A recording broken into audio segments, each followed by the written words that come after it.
हरे कृष्णा, जय श्री हरि। यदि आप भी भगवान विष्णु की कृपा और पितरों की शांति चाहते हैं तो इस वीडियो को अंत तक अवश्य सुनें। लाइक करें, शेयर करें और चैनल को सब्सक्राइब करना ना भूलें। प्रिय भक्तजनों, अभी हम आपको सुनाने जा रहे हैं माता तुलसी और माता लक्ष्मी की एक ऐसी दिव्य कथा जो न केवल हृदय को भाव विभोर कर देती है बल्कि जीवन में सुख, शांति और समृद्धि का मार्ग भी दिखाती है। इस कथा को अंत तक सुनें और यदि आपको ये कथा पसंद आए तो कृपया चैनल को सब्सक्राइब भी अवश्य करें। वीडियो को लाइक करें और शेयर करें और कमेंट में जय माता तुलसी, जय माँ लक्ष्मी अवश्य लिखें। बहुत समय पहले की बात है। एक प्राचीन नगर था जहाँ धर्म और नीति का पालन करने वाले लोग रहते थे। नगर के बीचों बीच एक भव्य विष्णु मंदिर था। उस मंदिर में प्रतिदिन आरती, भजन और कीर्तन होते थे। मंदिर के चारों ओर सुगंधित फूलों की लताएं और हरी भरी तुलसी का बाग था। लोग मानते थे कि उस नगर की समृद्धि का कारण वही तुलसी वन और माता लक्ष्मी की कृपा है। उस नगर के राजा चंद्रसेन बड़े धर्मात्मा थे। वे सदैव भगवान विष्णु की उपासना करते और माता लक्ष्मी को प्रसन्न करने के लिए प्रतिदिन विशेष पूजन करवाती। रानी सुमित्रा भी भक्ति भाव से हर सुबह तुलसी माता को जल चढ़ाती और तुलसी दल से श्री हरि विष्णु का पूजन करती। कथा कहती है कि तुलसी माता स्वयं धरती पर आई ताकि भक्तों को पापों से मुक्ति दिला सके। वे वृंदा के रूप में जन्मी और अपनी कठोर तपस्या से भगवान विष्णु को प्रसन्न किया। भगवान विष्णु ने उन्हें आशीर्वाद दिया कि हे वृंदा, आज से तुम तुलसी कहलाओगी।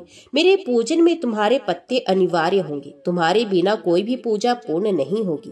तब से तुलसी माता को हरि प्रिया भी कहा जाने लगा। जहाँ तुलसी माता होती है वहाँ लक्ष्मी माता का वास होता है और वहाँ दरिद्रता कभी नहीं टिकती। दूसरी ओर जब समुद्र मंथन हुआ तो अनेक रत्न निकले। उसी समय माता लक्ष्मी प्रकट हुई। वे रूप, लावण्य, वैभव और समृद्धि की देवी थी। सभी देवता और असुर उनका रूप देखकर चकित रह गए। माता लक्ष्मी ने भगवान विष्णु को पति रूप में स्वीकार किया और तब से वे सदा उनके साथ रहती हैं। लक्ष्मी माता ने घोषणा की, जहाँ धर्म होगा, जहाँ भक्ति होगी और जहाँ तुलसी का वास होगा वहीं मेरा स्थायी निवास होगा। समय बीता और नगर में सुख शांति बने रही। लेकिन एक बार राजा चंद्रसेन के राज्य पर भयानक संकट आ गया। पड़ोसी राज्य का राजा उनसे ईर्ष्या करने लगा और उसने युद्ध की घोषणा कर दी। युद्ध में राजा चंद्रसेन हारने लगे। सेना बिखर गई, सैनिक निराश हो गए।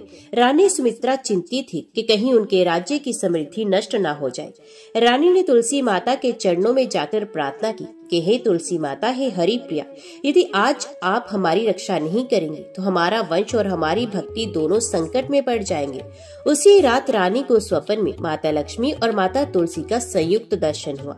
दोनों माताएं एक साथ प्रकट होकर बोली, हे सुमित्रा, तुम्हारी भक्ति से हम प्रसन्न हैं, भय मत करो। जो स्त्री तुलसी माता का पूजन करती है और लक्ष्मी का ध्यान करती है उसका घर कभी निर्धन नहीं होता और उसके कुल की रक्षा स्वयं भगवान विष्णु करते हैं। तुम कल प्रातःकाल तुलसी दल से भगवान विष्णु की पूजा करो और दीपदान करो, तुम्हारा संकट अवश्य दूर होगा। सुबह होते ही रानी ने स्नान कर विधि पूर्वक तुलसी माता को अर्घ्य दिया। तुलसी दल लेकर श्री हरि विष्णु का पूजन किया और लक्ष्मी माता की आराधना की। अद्भुत चमत्कार हुआ।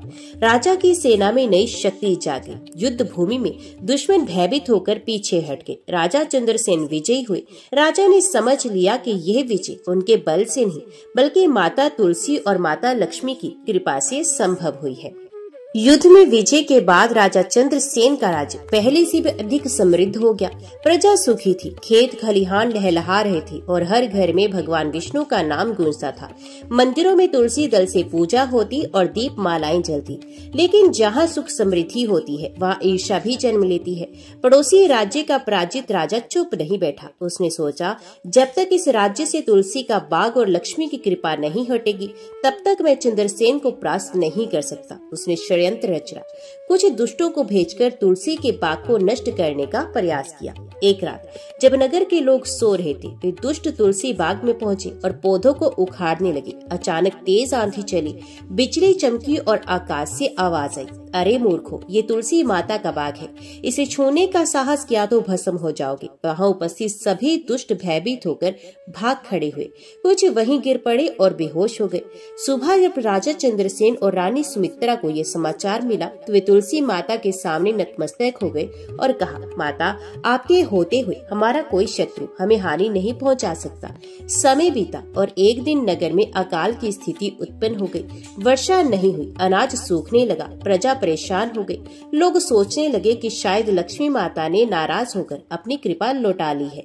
राजा रानी दुखी होकर मंदिर पहुंची। उन्होंने माता लक्ष्मी का ध्यान करते हुए प्रार्थना की, हे महालक्ष्मी, यदि हमने कोई भूल की हो तो हमें क्षमा करें। आप बिना हमारे जीवन अंधकारमय है। माता लक्ष्मी उनके सामने प्रकट हुई। उनका रूप दिव्य था, हाथों में कमल थे और मुख पर मुस्कान थी। उन्होंने कहा, हे चंद्रसेन, हे सुमित्रा, तुम्हारी भक्ति अटल है, परंतु ये मेरी परीक्षा है। जब प्रजा कठिनाई में धैर्य और भक्ति बनाए रखेगी तभी मैं पुण्य अपनी कृपा बरसाऊंगी। माता ने आगे कहा, इस अकाल को दूर करने के लिए तुम सबको तुलसी माता का सामूहिक पूजन करना होगा। जब पूरा नगर तुलसी दल चढ़ाकर विष्णु का नाम लेगा तब वर्षा होगी और समृद्धि लौट आएगी।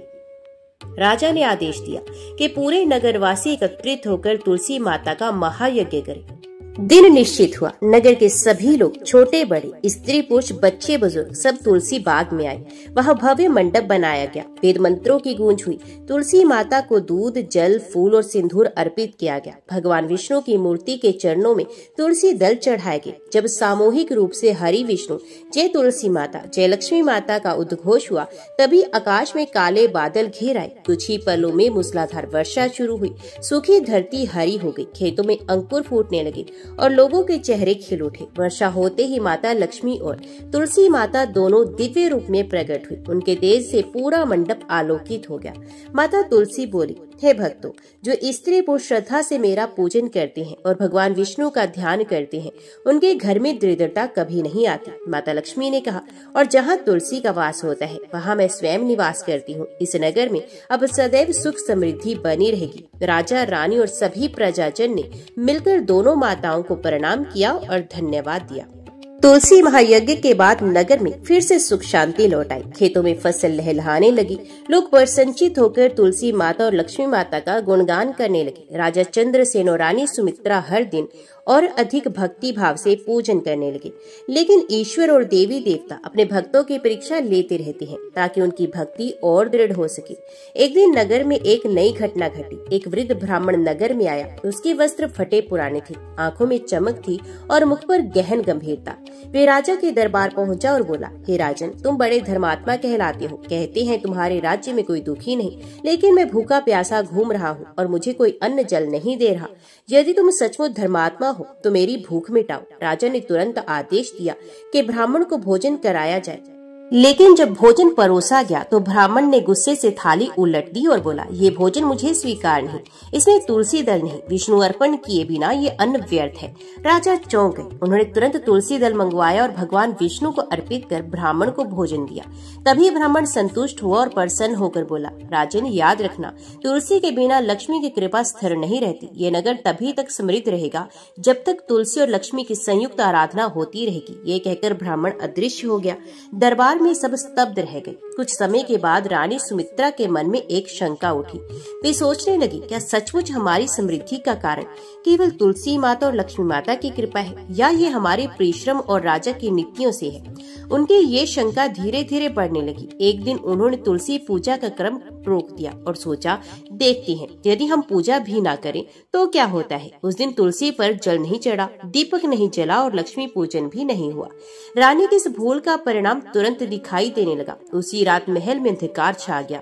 दीपक बुझ गए। खजाने की कक्ष के रत्न गायब होने लगे और राजा को अजीब स्वप्न आया कि लक्ष्मी माता क्रोधित होकर महल से बाहर जा रही हैं। सुबह जब राजा जागे तो रानी ने अपनी शंका स्वीकार की और कहा, स्वामी, मैंने परीक्षा ली और पूजन नहीं किया। शायद यही कारण है कि ये संकट आया। राजा क्रोधित हुए। उन्होंने शांत स्वर में कहा, देवी, माता लक्ष्मी और माता तुलसी हमारी परीक्षा ले रही थी। हमें सदैव भक्ति में अटल रहना चाहिए। राजा रानी तुरंत मंदिर में पहुंचे।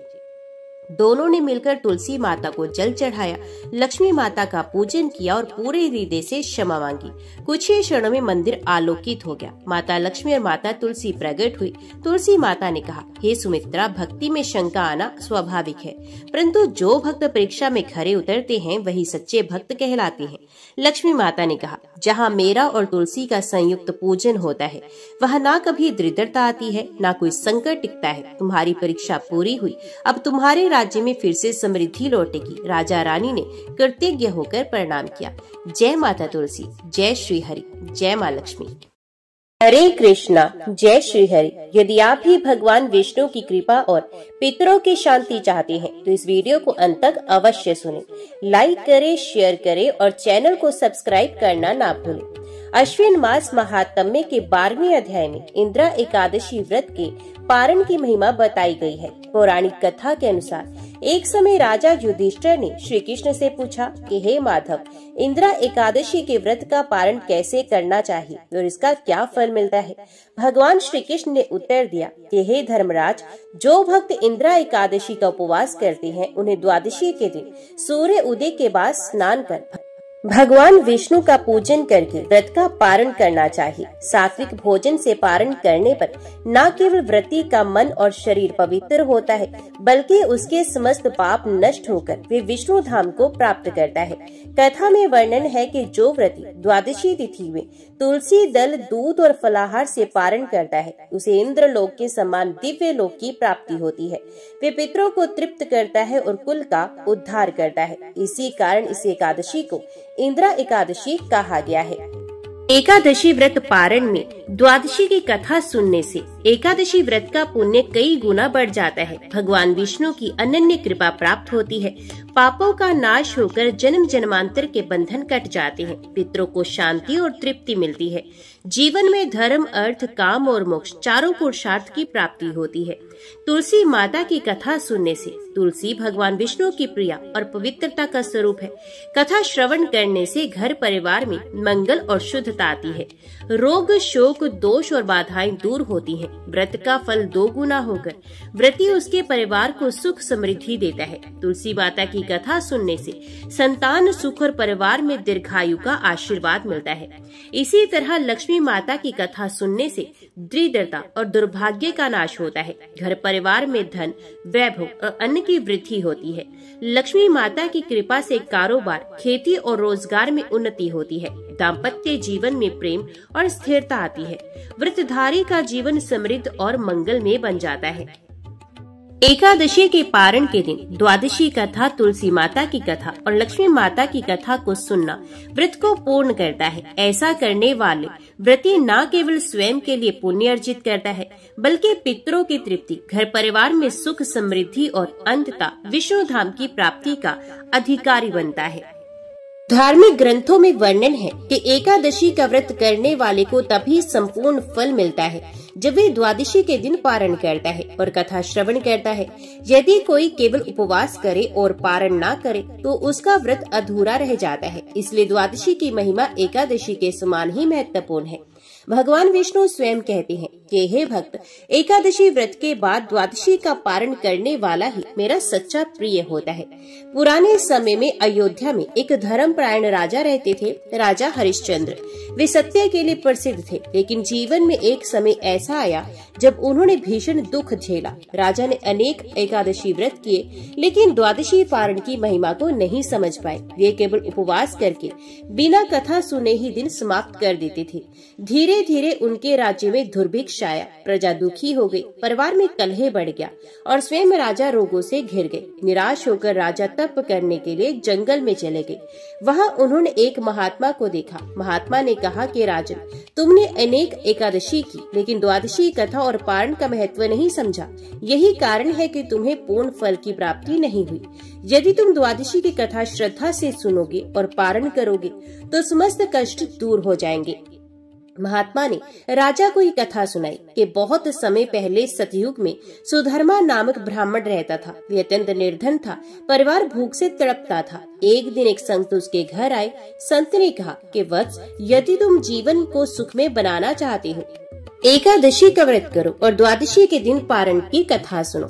सुधर्मा ने वैसा ही किया। एकादशी का उपवास किया और द्वादशी के दिन भगवान विष्णु की पूजा कर पारण किया। फिर संत द्वारा कही गई द्वादशी कथा सुनी।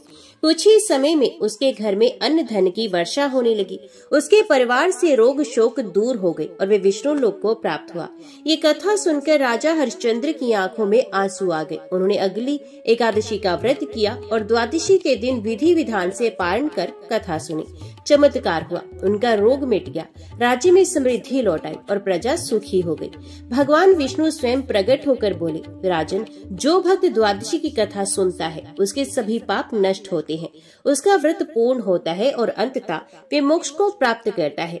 एकादशी व्रत का पूर्ण फल तभी मिलता है जब द्वादशी कथा सुनी जाती है। द्वादशी कथा सुनने से घर परिवार में शांति और मंगल होता है, पितरों को तृप्ति और आशीर्वाद मिलता है, रोग शोक संकट और दरिद्रता दूर होती है, भक्त को अंत में विष्णु धाम की प्राप्ति होती है। तो हे प्रिय भक्तों, यही है द्वादशी की महिमा। जो श्रद्धा से द्वादशी कथा सुनता है वे भगवान विष्णु की कृपा पाता है और जीवन में कभी अभाव नहीं देखता। अंततः एकादशी के पारण दिवस पर ये कथा अवश्य सुने और सुनाए। प्रिय भक्त जनों, अभी हमने द्वादशी कथा सुनी। अब आइए सुनते हैं तुलसी माता की अद्भुत कथा, जो हर एकादशी और एकादशी व्रत के पारण के समय सुनना अत्यंत शुभ माना गया है। पौराणिक कथा के अनुसार बहुत समय पहले धर्मध्वज नामक राजा और उनकी पत्नी मधुपति ने कठोर तपस्या की। उनकी तपस्या से प्रसन्न होकर स्वयं माता लक्ष्मी ने उनके घर जन्म लेने का विचार किया। कुछ समय के बाद उनकी पुत्री जन्मी, जिसका नाम रखा गया वृंदा। वृंदा अत्यंत रूपवती और पतिव्रता स्वभाव की थी। वे भगवान विष्णु की अनन्य भक्त थी। बाद में वृंदा का विवाह असुरराज जलंधर से हुआ। जलंधर महाशक्तिशाली था और देवताओं पर विजय प्राप्त करने लगा। उसकी शक्ति का रहस्य था वृंदा का अटूट पतिव्रत धर्म। देवताओं ने भगवान विष्णु से प्रार्थना की। भगवान ने अपना मायावी रूप बनाकर वृंदा की तपस्या को भंग किया। जब वृंदा को सत्य का ज्ञान हुआ तो वे दुखी होकर भगवान विष्णु को श्राप दे बैठी। हे भगवान विष्णु, आपने मेरे पतिव्रत धर्म को तोड़ा है, इसलिए आप शालिग्राम शिला रूप में पूजे जाओगे। फिर उन्होंने अपने प्राण त्याग दिए। उनकी देह से एक अद्भुत पौधा उत्पन्न हुआ, जिसे आज हम तुलसी के नाम से जानते हैं। भगवान विष्णु ने कहा कि हे वृंदा, आज से तुम तुलसी के रूप में सदैव मेरे साथ रहोगी। तुम्हारे बिना मेरी पूजा अधूरी होगी। जो भी भक्त तुलसी पत्र अर्पित करेगा वे मेरे परम धाम को प्राप्त करेगा। इसी कारण तुलसी को विष्णु प्रिया कहा जाता है। कहा गया है कि जो भी एकादशी व्रत के पारण में तुलसी पत्र का उपयोग करता है और तुलसी कथा को सुनता है, उसका व्रत पूर्ण होता है।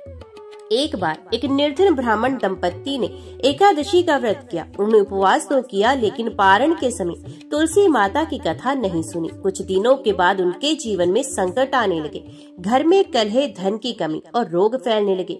दुखी होकर वे एक संत के पास पहुँचे तो संत ने कहा, वत्स, तुम्हारा व्रत अधूरा रह गया क्योंकि तुमने तुलसी माता की कथा नहीं सुनी। अब अगली बारी व्रत कर तुलसी कथा अवश्य सुनना। दंपत्ति ने वैसा ही किया।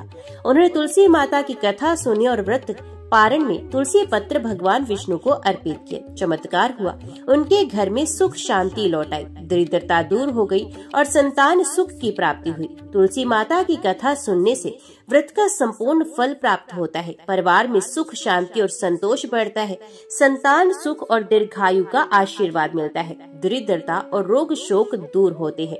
तुलसी माता की कृपा से पितरों को भी तृप्ति और मोक्ष मिलता है। तो प्रिय भक्त जनों, तुलसी माता केवल एक पौधा नहीं, वे भगवान विष्णु की प्रिया और पवित्रता का स्वरूप है। इसलिए हर एकादशी व्रत पारण में तुलसी पत्र का महत्व है और तुलसी माता की कथा का श्रवण अनिवार्य है। जो श्रद्धा से तुलसी कथा सुनता है उसके जीवन से संकट दूर होते हैं और उसे भगवान विष्णु की अनंत कृपा की प्राप्ति होती है। जय माँ तुलसी, जय श्री हरि। तो प्रिय भक्त जनों, द्वादशी कथा और तुलसी माता की कथा सुनने के बाद अब आइए सुनते हैं धन, वैभव और सौभाग्य की देवी माता लक्ष्मी की पावन कथा। प्राचीन समय में देवताओं और असुरों ने मिलकर क्षीर सागर का मंथन किया। उस मंथन से अनेक दिव्य रत्न और अमृत निकले। इसी मंथन से एक दिव्य तेजस्वी देवी प्रकट हुई, जिनका नाम था श्री लक्ष्मी। उनके प्रकट होते ही चारों ओर प्रकाश छा गया। देवताओं ने पुष्प वृष्टि की और सभी ने उनका स्वागत किया। लक्ष्मी माता ने भगवान विष्णु को पति रूप में स्वीकार किया और उन्हें वरमाला पहनाई। तभी से लक्ष्मी जी सदैव विष्णु भगवान के साथ रहती हैं। लक्ष्मी माता को श्री, समृद्धि, अन्नपूर्णा और धन वृद्धि के अधिष्ठात्री देवी कहा गया है। जहाँ लक्ष्मी जी का वास होता है वहाँ दरिद्रता, कलह और अभाव नहीं टिकते। इसलिए एकादशी व्रत के पारण में लक्ष्मी कथा सुनना अनिवार्य माना गया है। कई सौ वर्ष पहले एक गांव में सुदामा नामक ब्राह्मण रहता था। वे बड़ा ही निर्धन था। उसके घर में न अन्न था, न वस्त्र, न ही धन। उसकी पत्नी और बच्चे अक्सर भूखे सो जाते थे। सुदामा बड़ा भक्त था। उसने एक बार एकादशी का व्रत किया, लेकिन पारण के समय लक्ष्मी माता की कथा नहीं सुनी। इस कारण उसके जीवन में कोई परिवर्तन नहीं आया। निराश होकर वे एक दिन मंदिर में जाकर रोने लगा। तभी वहाँ एक महात्मा प्रकट हुए। उन्होंने कहा कि वत्स, तूने व्रत तो किया, लेकिन व्रत का फल तभी पूर्ण होता है जब द्वादशी पर लक्ष्मी माता की कथा सुनी जाए। अगली बार श्रद्धा से ये कथा सुनना और देखना चमत्कार कैसे होता है। महात्मा ने सुदामा को ये कथा सुनाई। एक बार स्वर्गलोक में देवताओं और असुरों के बीच में युद्ध हुआ। देवताओं के पास अन्न, धन और वैभव समाप्त हो गया। वे सब भूख प्यास से पीड़ित हो गए। तब इंद्रदेव ने भगवान विष्णु से प्रार्थना की तो भगवान विष्णु ने कहा, देवताओं, जब तक तुम मेरी प्रिया लक्ष्मी की कथा श्रवण नहीं करोगे तब तक तुम्हें समृद्धि की प्राप्ति नहीं होगी। तब देवताओं ने द्वादशी के दिन माता लक्ष्मी की कथा सुनी। कथा सुनते ही उनके जीवन में वैभव लौट आया और असुरों पर विजय प्राप्त हुई। ये कथा सुनकर सुदामा ने भी अगली एकादशी का व्रत किया और द्वादशी के दिन माता लक्ष्मी की कथा सुनी। उसने श्रद्धा से पारण किया और लक्ष्मी माता का स्मरण किया। चमत्कार हुआ। रातों रात उसके घर में धन धान्य की वर्षा होने लगी। भंडार अन्न से भर गया। परिवार में हंसी खुशी छा गई और गांव के लोग भी आश्चर्यचकित हो गए। लक्ष्मी माता स्वयं स्वप्न में प्रकट होकर बोली, वत्स, अब कभी मेरे बिना व्रत अधूरा मत छोड़ना। जहाँ मेरी कथा सुनाई जाएगी वहाँ दरिद्रता का वास कभी नहीं होगा। लक्ष्मी माता की कथा सुनने से घर परिवार में दरिद्रता और कंगाली दूर होती है। व्यापार और खेती में उन्नति होती है। परिवार में प्रेम, शांति और वैभव बढ़ता है। अन्न और धन की कभी कमी नहीं होती। व्रती को लोक और परलोक दोनों में सुख प्राप्त होता है। तो प्रिय भक्त जनों, लक्ष्मी माता केवल धन की देवी ही नहीं बल्कि सौभाग्य और समृद्धि का स्वरूप है। इसलिए एकादशी व्रत के पारण में लक्ष्मी कथा सुनना आवश्यक है। जो भक्त श्रद्धा से ये कथा सुनता है उसके जीवन में सुख, शांति और वैभव आता है।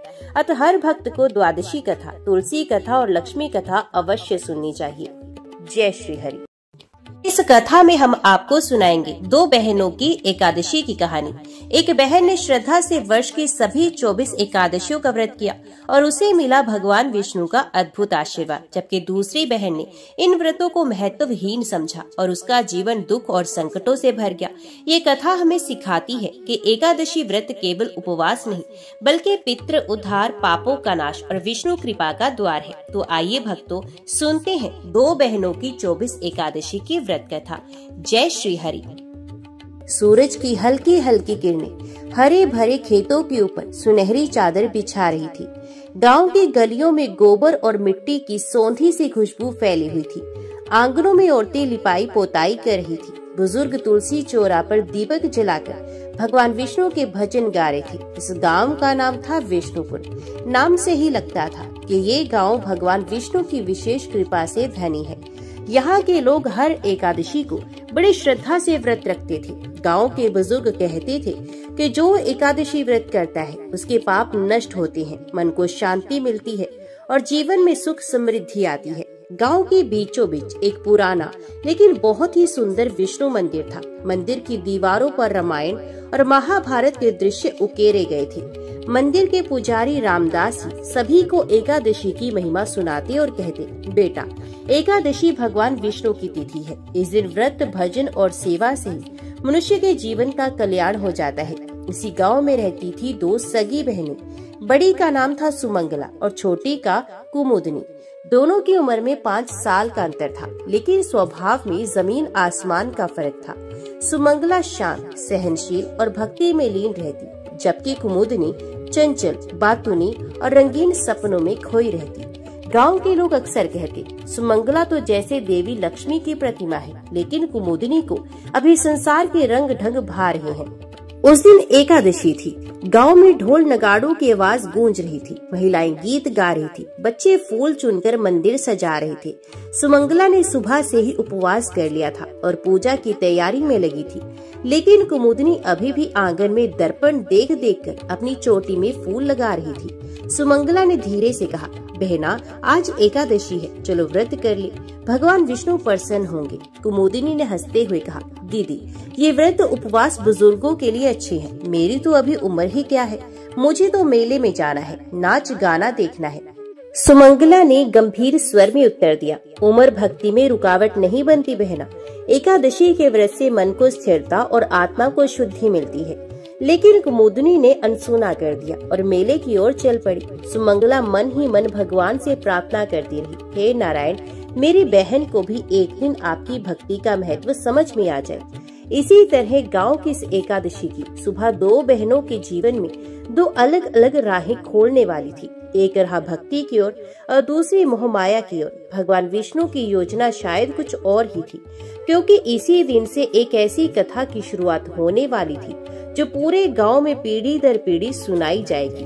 विष्णुपुर गांव में सुमंगला और कुमुदनी का घर एक पुराने नीम के पेड़ के नीचे बना था। मिट्टी की दीवारें, गोबर से लिपा आंगन और बीच में तुलसी का चोरा, यही उनकी छोटी सी दुनिया थी। उनके माता पिता साधारण किसान थे। पिता का नाम गोपाल दास और माता का नाम लक्ष्मीबाई। गोपाल दास मेहनती और सत्यनिष्ठ थे, जबकि लक्ष्मीबाई धार्मिक और त्याग में थी। सुमंगला बचपन से ही शांत स्वभाव की थी। जब अन्य बच्चे खेल कूद में मस्त रहते, वे मंदिर में जाकर दीप जलाती, पुजारी की मदद करती और भजन गाती। गांव की महिलाएं अक्सर कहती, बिटिया सुमंगला में तो साक्षात माता लक्ष्मी का वास है। सुमंगला का मन हमेशा दूसरों की सेवा में लगा रहता। वे सुबह जल्दी उठकर आंगन में झाड़ू लगाती, तुलसी पर जल चढ़ाती और फिर खेत में माता पिता का हाथ बटाती। उसे नई नई चीजों की चाह नहीं थी, उसकी खुशी सिर्फ भगवान के चरणों में थी। कुमुदनी, छोटी बहन, बिल्कुल विपरीत स्वभाव की थी। वे सुंदर थी, आंखों में चमक और चेहरे पर मुस्कान रहती, लेकिन मन बहुत चंचल था। उसे नए कपड़े, गहने और मेलों की चहल पहल बहुत पसंद थी। जब सुमंगला भजन गाती, तब कुमुदनी खेतों में तितलियां पकड़ती या सहेलियों के साथ हंसी मजाक करती। कुमुदनी को व्रत उपवास में कोई दिलचस्पी नहीं थी। एक बार लक्ष्मीबाई ने उसे निर्जला एकादशी का व्रत करने को कहा तो उसने हंसते हुए कहा, माँ, मैं तो बिना पानी के आधा दिन भी नहीं रह सकती, भगवान मुझसे नाराज नहीं होंगे ना? लक्ष्मीबाई ने मुस्कुराकर कहा, बेटी, भगवान कभी नाराज नहीं होते, लेकिन व्रत से मन पवित्र होता है। कुमुदनी ने बस सिर हिला दिया और फिर खेल में लग गई। विष्णुपुर में साल भर कोई न कोई धार्मिक आयोजन होता रहता था। कभी रामायण पाठ, कभी भागवत कथा, तो कभी कीर्तन। सुमंगला हर आयोजन में आगे रहती, लेकिन कुमुदनी वहाँ सिर्फ तभी जाती जब कोई उत्सव में नाच गाना हो या मिठाई बट रही हो। गांव के बुजुर्गों ने कई बार गोपाल दास से कहा, भाई, बड़ी बिटिया तो धन्य है, लेकिन छोटी को संभालो, मोहमाया में फंस गई तो मुश्किल हो जाएगी। गोपाल दास हंसकर कहते, अरे अभी बच्ची है, समय आने पर समझ जाएगी। जब कुमुदनी 12 साल की हो गई, तब लक्ष्मीबाई ने कहा, बेटी, अब तू भी एकादशी का व्रत करना शुरू कर, यही हमारी परंपरा है। सुमंगला ने तुरंत हामी भर दी और पूरे मन से व्रत करने लगी। लेकिन कुमुदनी ने बहाना बनाया, माँ, मुझे तो पढ़ाई करनी है, खेत में भी जाना है और मेले की भी तैयारी करनी है, व्रत करूंगी तो ताकत कैसे रहेगी? लक्ष्मीबाई ने समझाया, बेटी, एकादशी में सिर्फ भोजन का त्याग नहीं, मन के विकारों का त्याग भी होता है। लेकिन कुमुदनी की आंखों में उस समय भगवान की भक्ति की जगह बस रंगीन दुनिया के सपने थे। सुमंगला को कभी अपनी बहन पर गुस्सा नहीं आता था। वे सोचती, शायद एक दिन भगवान स्वयं कुमुदनी को अपनी ओर खींच लेंगे। उसे पता नहीं था कि आने वाले समय में एक ऐसी घटना घटने वाली है जो दोनों बहनों के जीवन को हमेशा के लिए बदल देगी, और उस बदलाव के केंद्र में होगी एकादशी की दिव्य महिमा। विष्णुपुर गांव में हर एकादशी का दिन किसी त्योहार से कम नहीं होता था। गांव के लोग इसे भगवान विष्णु का विशेष दिन मानते थे। सुबह होते ही हर घर से शंख, घंटियों और भजन की आवाजें गूंजने लगती। मंदिर में पीतल के बड़े दियों की कतारें जगमगाने लगती और वातावरण में तुलसी, चंदन और धूप की पवित्र सुगंध भर जाती। एकादशी से एक दिन पहले गांव की औरतें आंगन साफ करती, तुलसी चौरे पर सजावट करती और अनाज छांट कर रख देती, क्योंकि एकादशी के दिन अनाज का सेवन नहीं किया जाता था। गांव में ये भी मान्यता थी कि इस दिन धान, गेहूं, चावल जैसी चीजें नहीं पकानी चाहिए, बल्कि फल, दूध और साबूदाने जैसी सात्विक चीजों से व्रत खोलना चाहिए। मंदिर के पुजारी रामदास जी सुबह से ही लोगों को एकादशी के महत्व के बारे में बताते थे। बेटा, एकादशी में व्रत करने से शरीर और आत्मा दोनों पवित्र होती हैं। ये तिथि स्वयं भगवान हरि को प्रिय है। जो मन से, वाणी से और कर्म से पवित्र रहकर व्रत करता है, उसका जीवन मंगल में हो जाता है।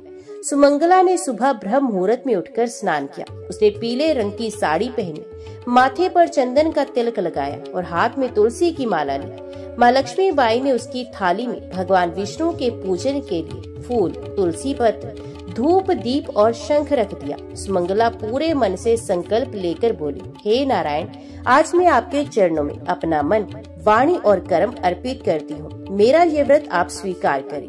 उसकी आंखों में चमक और दिल में शांति थी। दूसरी ओर कुमुदनी अभी दर्पण के सामने खड़ी होकर अपने बाल संवार रही थी। उसने चटक लाल रंग की चुन्नी ओढ़ी और पैरों में चांदी की पायल पहन ली। उसकी सहेलियां आकर कहने लगी, चल कुमुद, आज मेले में बहुत रौनक है, नए झूले लगे हैं। कुमुदनी ने तुरंत हामी भर दी। माँ ने उसे पुकारा, बेटी आज व्रत कर ले, भगवान की कृपा मिलेगी। कुमुदनी ने हंसते हुए कहा, माँ, भगवान तो दिल में रहते हैं, मंदिर या व्रत में ही थोड़ी ना मिलते हैं। मैं तो मेले से आकर उन्हें प्रणाम कर लूंगी। लक्ष्मीबाई ने सर हिलाया, लेकिन मन में चिंता हुई। मंदिर में भजन कीर्तन शुरू हो गया। ढोलक, मंजीरे और शंख की ध्वनि पूरे गांव में गूंज रही थी। सुमंगला मंदिर में जाकर सबसे आगे बैठ गई और मधुर स्वर में गाने लगी, हरे राम राम राम हरे हरे। उसके चेहरे पर भक्ति का तेज साफ दिख रहा था। भजन के बीच पुजारी जी ने एकादशी महात्म्य में सुनाना शुरू किया। एक समय की बात है, राजा हरिश्चंद्र ने एकादशी व्रत किया था और सारे दुख दूर हो गए थे। भगवान विष्णु स्वयं उसके स्वप्न में आए और वरदान दिया। सुमंगला मंत्र मुग्ध होकर सुन रही थी, मानो हर शब्द उसके हृदय में उतर रहा हो। उधर कुमुदनी अपनी सहेलियों के साथ मेले में पहुंच गई। वहाँ मिठाई की दुकानों, खिलौनों और रंग बिरंगे झूलों का मेला लगा था। वे घंटों घूमती रही, चाट खाई, खिलौने खरीदे और हंसी मजाक में समय गुजार दिया। उसे पता ही नहीं चला कि दिन कब बीत गया। लेकिन शाम होते होते एक अजीब सी थकान ने उसे घेर लिया। मन में बेचैनी और सर में भारीपन महसूस होने लगा। उसने सोचा शायद धूप में ज्यादा घूमने से ऐसा हो रहा है। सुमंगला ने दिन भर भजन गाया और शाम को मंदिर में आरती में शामिल हुई। आरती के अंत में पुजारी जी ने उसे तुलसी पत्र और प्रसाद दिया। उन्होंने आशीर्वाद देते हुए कहा, बेटी, भगवान तेरी भक्ति देख रहे हैं, उनका आशीर्वाद सदा तुझ पर बना रहेगा। सुमंगला ने विनम्रता से सर झुकाया और भीतर से एक अनोखी शांति महसूस हो रही थी। उसी रात जब दोनों बहनें सो रही थी, सुमंगला ने स्वप्न में देखा कि भगवान विष्णु पीताम्बर धारण किए, चारों भुजाओं में शंख, चक्र, गदा और पद्म लिए खड़े हैं। उन्होंने मुस्कुराकर कहा, बेटी, तेरी भक्ति ने मुझे प्रसन्न कर दिया है। समय आने पर तेरी बहन भी मेरे चरणों की ओर आएगी। सुमंगला ने नींद में ही हाथ जोड़ दिए। उसे लगा भगवान की योजना अब शुरू हो चुकी है। भाद्रपद मास अब बीत चुका था और अश्विन मास की शुरुआत हो गई थी। गांव में खेतों में धान की फसल पकने लगी थी, लेकिन मौसम में अचानक बदलाव आ गया। आसमान पर घने बादल छा गए और कई दिनों तक मूसलधार बारिश होती रही। एक सुबह गोपाल दास खेत देखने गए तो देखा कि पानी इतना भर गया कि धान की आधी फसल डूब चुकी है। चेहरे पर चिंता की लकीरें साफ थी। वे घर लौटे और पत्नी लक्ष्मीबाई से बोली, इस बार फसल का आधा हिस्सा तो बर्बाद हो जाएगा, पता नहीं घर का खर्च कैसे चलेगा। ये सुनकर सुमंगला चुपचाप भगवान के सामने बैठ गई और प्रार्थना करने लगी, हे नारायण, आप ही हमारे सहारे हैं, कृपा करके हमें इस संकट से निकालिए। कुमुदनी ने ये सुना तो बोली, दीदी, प्रार्थना करने से कुछ ना होगा, हमें काम बढ़ाना होगा, बाजार में चीजें बेचनी होंगी और कुछ नया सोचेंगे तो ही हालात बदलेंगे। सुमंगला ने शांत स्वर में कहा, काम तो हम करेंगे ही, लेकिन याद रख, भगवान की कृपा के बिना कोई प्रयास सफल नहीं होता। इसी बीच अश्विन शुक्ल पक्ष की एकादशी आने वाली थी। गांव के सभी लोग व्रत की तैयारी कर रहे थे। सुमंगला ने निश्चय किया कि वह इस एकादशी का व्रत पूरे नियम से करेगी और भगवान से अपने परिवार की मुक्ति के लिए प्रार्थना करेगी। माँ ने दोनों बहनों से कहा, इस बार तुम दोनों व्रत करो, परिवार के लिए अच्छा होगा। सुमंगला ने तुरंत हामी भरी, लेकिन कुमुदिनी ने फिर बहाना बनाया, माँ इतनी बारिश में बाहर जाना मुश्किल है और बिना खाए पिए मैं कैसे रहूंगी, मुझे तो काम भी करना है। लक्ष्मीबाई ने समझाया, बेटी व्रत सिर्फ भूखे रहने का नाम नहीं, ये तो मन और कर्म की शुद्धि का नाम है। लेकिन कुमुदिनी ने हंसकर टाल दिया। व्रत वाले दिन सुमंगला ने सुबह स्नान किया, पीले कपड़े पहने और मंदिर जाकर भगवान विष्णु के सामने दीपक जलाया। उसने पूरे दिन भजन किया, गरीबों को भोजन कराया जो माँ ने पहले से तैयार किया था, और शाम की आरती में शामिल हुई। वे मन ही मन प्रार्थना कर रही थी, हे प्रभु हमारी फसल बचा लीजिए और मेरी बहन को भी अपने मार्ग पर ले आइए। उधर कुमुदिनी बाजार गई थी ताकि कुछ चूड़ियां और रंगीन कपड़े बेचकर थोड़ा पैसा ला सके, लेकिन बारिश इतनी तेज हो गई कि रास्ते में उसका सामान भीगकर खराब हो गया। थकी हारी और निराश होकर वे घर लौटी। रात को सुमंगला ने स्वप्न में फिर भगवान विष्णु को देखा। उन्होंने कहा, बेटी तेरी भक्ति से मैं प्रसन्न हूँ, लेकिन तेरी बहन की परीक्षा अभी बाकी है। संकट उसे भी मेरे द्वार तक लाएगा, धैर्य रख। अगली सुबह अजीब तरह से बारिश रुक गई और धूप निकल आई। जब गोपाल दास खेत गए तो देखा कि जितनी फसल डूबने वाली थी उसमें से आधी बच गई। गांव के बुजुर्ग बोले, ये तो भगवान विष्णु का चमत्कार है। सुमंगला ने मुस्कुराकर भगवान को धन्यवाद दिया, लेकिन कुमुदिनी के चेहरे पर अभी भी अविश्वास था। उसने मन ही मन सोचा, शायद ये तो मौसम का खेल है, इसमें भगवान का क्या काम। उसे नहीं पता था कि आने वाले दिनों में एक और बड़ी परीक्षा उसका इंतजार कर रही है, जो उसकी सोच को पूरी तरह से बदल देगी। अश्विन मास के बाद गांव में कार्तिक का महीना शुरू हो गया था। ये महीना धार्मिक दृष्टि से बहुत पवित्र माना जाता है। दीपावली, गोवर्धन पूजा, अन्नकूट और देवउठनी एकादशी जैसे पर्व इसी में आते हैं। गांव में चारों ओर दीपों की पंक्तियां सजने लगी थी, मंदिरों में विशेष सजावट हो रही थी और हर घर में भजन कीर्तन का माहौल था। लेकिन कुमुदिनी का मन इन सब में कम और मेले बाजार की रौनक में ज्यादा लग रहा था। दीपावली के पहले हफ्ते में ही वे अपनी सहेलियों के साथ पास के कस्बे में लगने वाले बड़े मेले में जाने की तैयारी करने लगी। कस्बे का मेला दूर दूर तक मशहूर था। वहाँ दूर दराज के व्यापारी आकर कपड़े, गहने, खिलौने और मिठाइयाँ बेचते थे। कुमुदिनी ने अपनी जमा पूंजी निकाल ली और माँ से कहा, माँ मैं मेले में जाकर कुछ नया खरीद लाऊंगी, घर के लिए भी चीजें ले आऊंगी। लक्ष्मीबाई ने हल्की चिंता के साथ कहा, बेटी मेले में भीड़ भाड़ रहती है, संभल कर रहना और कोशिश करना कि देवउठनी एकादशी के पहले वापस आ जाओ ताकि व्रत कर सको। कुमुदिनी ने सर हिला दिया, लेकिन उसके मन में व्रत का कोई विचार नहीं था। वे बस मेले की रंगीनियों में खोना चाहती थी।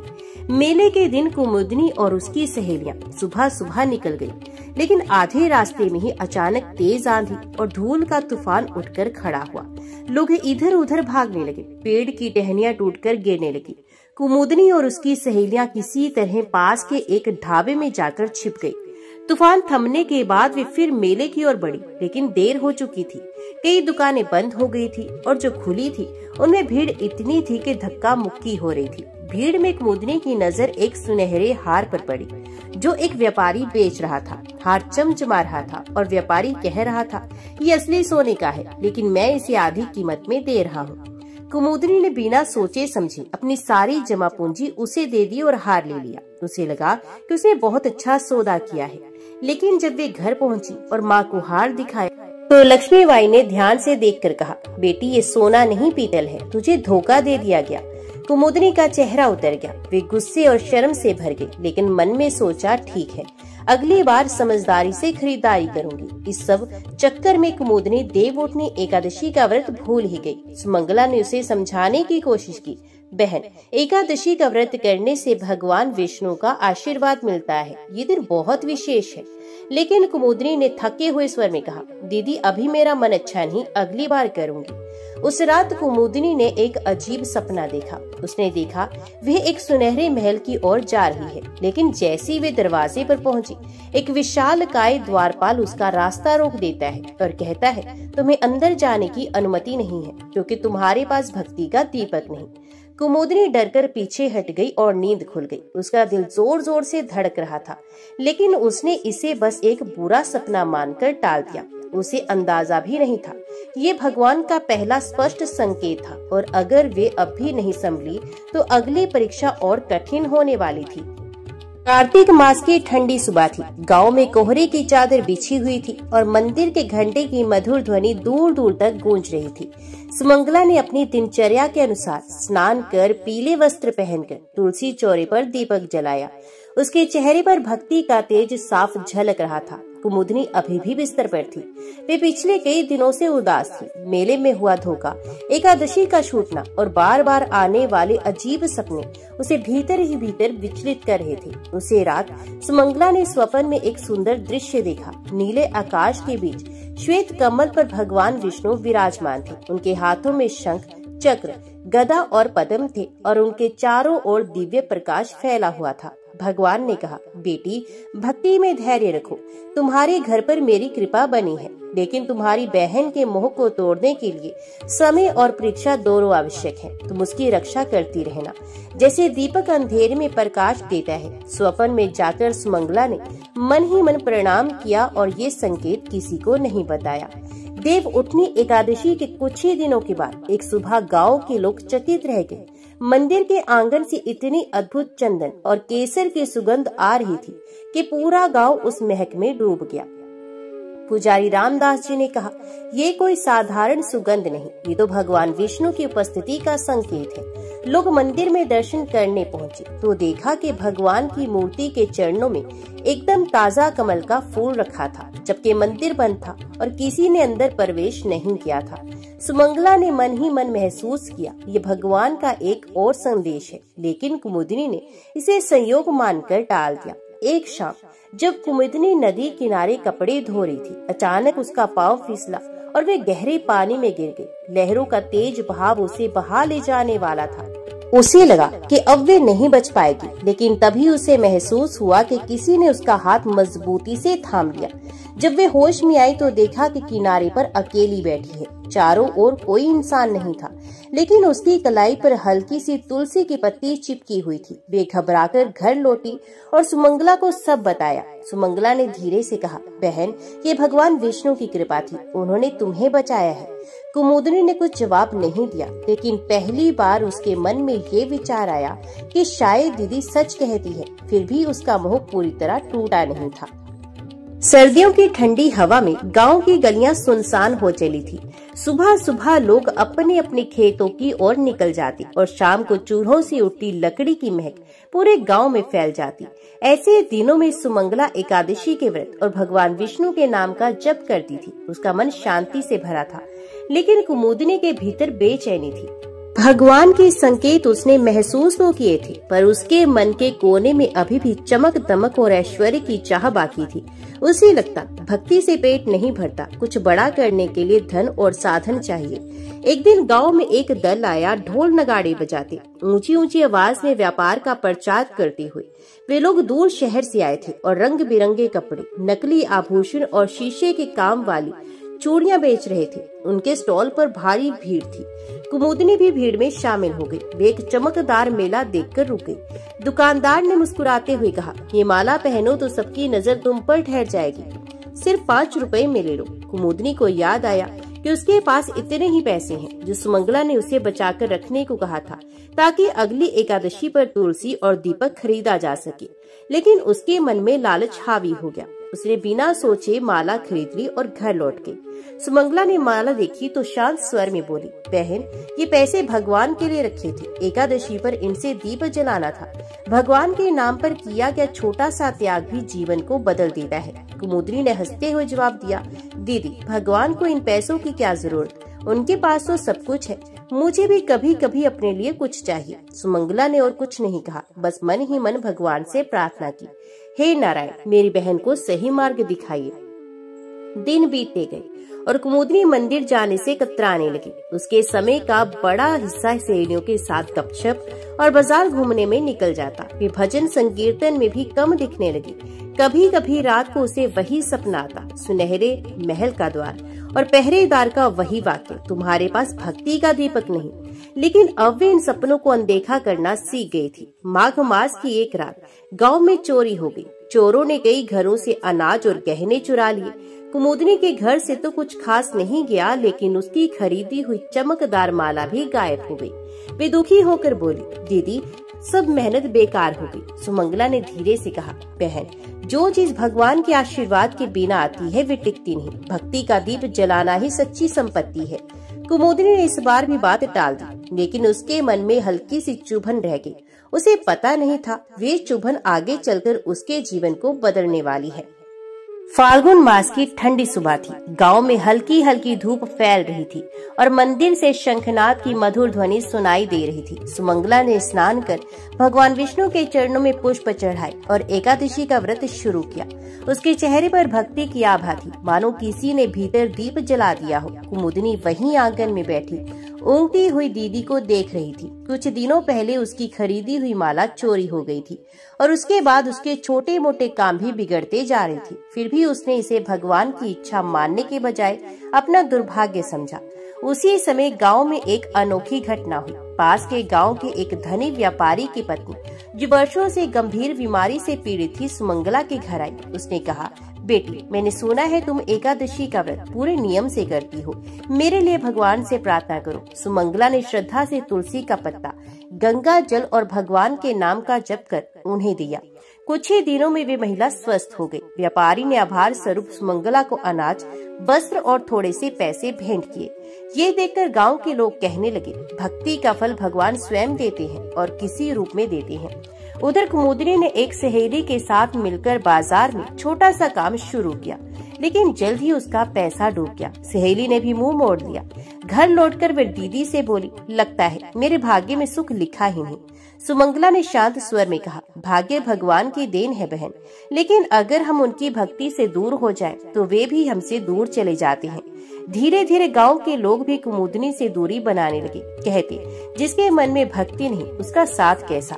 ये बातें सुनकर कुमुदनी को बुरा लगता, लेकिन अंदर कहीं न कहीं उसे महसूस होता कि दीदी की बातों में सच्चाई है। फिर भी उसका अहंकार टूटने को तैयार नहीं था। एक शाम जब गांव के सभी लोग मंदिर में एकादशी का संकीर्तन कर रहे थे, कुमुदनी अकेले घर में बैठी थी। अचानक उसे महसूस हुआ जैसे घर के आंगन में कोई खड़ा है। बाहर आई तो देखा तुलसी चौरे पर दीपक जल रहा है, जबकि उसने वहां दीपक रखा ही नहीं था। उसके मन में एक अजीब सी शांति उतर आई। पहली बार उसने सोचा, क्या मैं सच में भगवान से दूर हो चुकी हूँ। अब आषाढ़ मास की एकादशी का दिन था। सुबह से गांव के मंदिर में तुलसी, गंगा जल और फूलों की सुगंध फैली हुई थी। शंख घंटे की आवाज चारों दिशाओं में गूंज रही थी। गांव की औरतें नए वस्त्र पहनकर, माथे पर चंदन तिलक लगाकर भगवान विष्णु के दर्शन के लिए निकल रही थी। कुमुदनी अपने घर के आंगन में बैठी थी। आंखों के सामने पिछली एकादशियों के दिन तैर रहे थे। दीदी का प्रसन्न चेहरा, मंदिर का दीप मालिका से जगमगाता दृश्य और वह खुद भीड़ से दूर भक्ति से कटती हुई। पिछले कई महीनों से उसने देखा था कि सुमंगला ने कितनी कठिन परिस्थितियों में भी व्रत और सेवा नहीं छोड़ी। कभी घर में अनाज कम पड़ गया तो खुद उपवास करके दूसरों को खिला दिया। कभी ठंड में भी नदी किनारे स्नान करके तुलसी चौरे पर दीप जलाया। कुमुदनी सोचने लगी, क्या इसी त्याग और भक्ति के कारण दीदी को भगवान की कृपा मिलती है।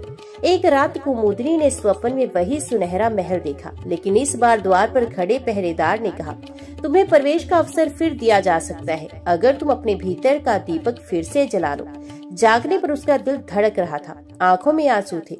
उसे एहसास हुआ कि उसने अपने अहंकार, लालच और उदासीनता से भक्ति का दीपक बुझा दिया था। सुबह सुबह वे दीदी के पास गई और बोली, दीदी मुझे माफ कर दो, मैंने भगवान से और आपसे दूरी बना ली थी। अब मैं फिर से एकादशी का व्रत करना चाहती हूँ। सुमंगला ने मुस्कुराते हुए उसकी आंखों में देखा और कहा, भगवान की ओर लौटने में कभी देर नहीं होती बहन। अगर नियत सच्ची हो तो वे हमें अपने आंगन में तुरंत बुला ही लेते हैं। उसी दिन से कुमुदनी ने पूरी निष्ठा से व्रत और पूजा शुरू कर दी। पहली बार उसने तुलसी चौरे पर दीप जलाते हुए अनुभव किया कि उसके मन का बोझ हल्का हो गया है। मंदिर में जाकर जब उसने भगवान के चरणों में प्रणाम किया तो आंखों में आंसू बह निकले, लेकिन इस बार वे पछतावे के नहीं बल्कि आनंद और कृतज्ञता के आंसू थे। श्रावण की एकादशी आई। गांव में जैसे कोई पर्व उतर आया हो। हर आंगन में गोबर से लिपे चौक, रंग बिरंगी अल्पनाएं और तुलसी चौरे पर झिलमिलाते दीप दिखाई दे रहे थे। मंदिर के शिखर पर नई ध्वजा लहरा रही थी और हवा में धूप बत्ती की सुगंध धुली हुई थी। सुमंगला और कुमुदनी दोनों ने आज संकल्प लिया था कि ये एकादशी पूरी श्रद्धा, संयम और प्रेम से करेंगी। सुबह से ही उन्होंने स्नान कर, स्वच्छ वस्त्र पहनकर तुलसी पर जल चढ़ाया और मंदिर के लिए प्रसाद तैयार किया। जब दोनों बहनें मंदिर पहुंची तो गांव वाले हैरान हो गए, क्योंकि लंबे समय बाद सभी ने कुमुदनी को भी भक्ति के साथ देखा। वे दीदी के साथ प्रसाद की थाली थामे मुस्कान के साथ आगे बढ़ रही थी। जैसे ही दोनों ने भगवान विष्णु के चरणों में प्रणाम किया, मंदिर के गर्भगृह से हल्की सी सुनहरी आभा फैल गई। मालूम हुआ मानो स्वयं भगवान विष्णु ने अपने भक्तों के आगमन का स्वागत किया हो। शंखनाद और कीर्तन की ध्वनि ने पूरे वातावरण को दिव्य बना दिया। पूजा समाप्त होने के बाद पुजारी ने सबको बताया, आज रात मैंने स्वप्न में भगवान विष्णु को देखा। वे कह रहे थे, गांव में शांति, सुख और समृद्धि का समय आ गया है, क्योंकि यहाँ के लोग भक्ति में एक हो गए हैं। उसी दिन से गांव में अजीब परिवर्तन होने लगे। सूखा खेतों में हरी भरी फसल लहलहा उठी। बीमार लोग धीरे धीरे स्वस्थ होने लगे और कई गरीब परिवारों को रोजगार मिलने लगा। मंदिर से लौटते समय कुमुदनी ने सुमंगला का हाथ थाम लिया और कहा, दीदी, मुझे भक्ति की राह दिखाने के लिए धन्यवाद। अब मैं कभी भी इस दीपक को बुझने नहीं दूंगी। सुमंगला ने प्रेम से उसे गले लगाया और कहा, हम दोनों बहनें अब भगवान की सेवा में जीवन बिताएंगी। यही हमारा सच्चा सुख है। उस दिन के बाद से हर एकादशी पर दोनों बहनें गांव के हर घर में जाकर तुलसी की महिमा और भगवान विष्णु की कथा सुनाने लगी। गांव के लोग भी इस दिन उपवास, भजन और दान पुण्य करने लगे और इस तरह दो बहनों की एकादशी भक्ति न केवल उनके जीवन को बदल दी, बल्कि पूरे गांव को विष्णु कृपा से भर दिया।